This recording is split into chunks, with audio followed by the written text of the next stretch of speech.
Hey all, welcome back to Btechiot blog.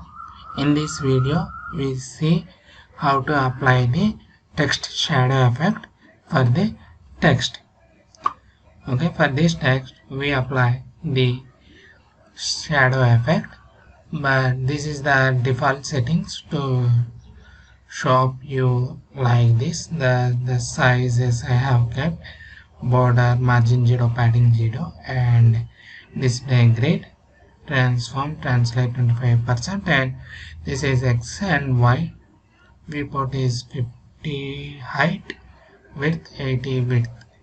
Okay, that's all about the default setting to visible clearly to the text to you.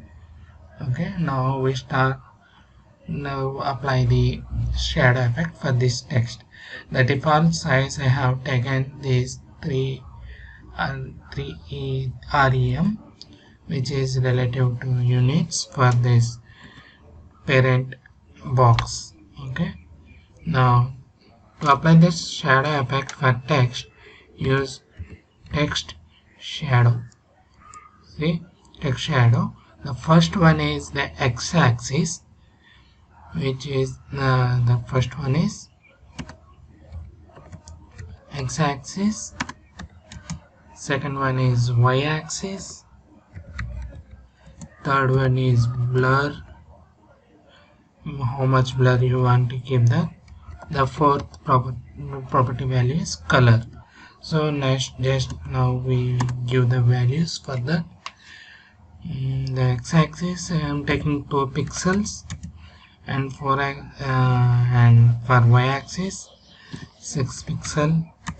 For blurriness I will take 5 pixel, not to be much to blur. It's not good to see to blur.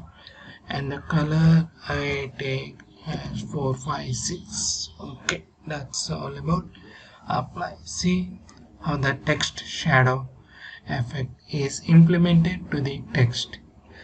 See, this is this way. For using this text shadow property, you can implement the text shadow effects in CSS, or you can use this as a hovering effect also. Just now implement the hovering effect. H2 hover, which are the pseudo elements. Just take and copy this text shadow effect property and paste here and save it. Now when the mouse is over on it, this text shadow effect is implemented. So this is all about the text shadow effect tutorial on this video. Subscribe the video if you like it, and if you like the video, if you like, and the more videos I will share you like this, the practical oriented stuff. Stay tuned with Btechiot blog. Thank you.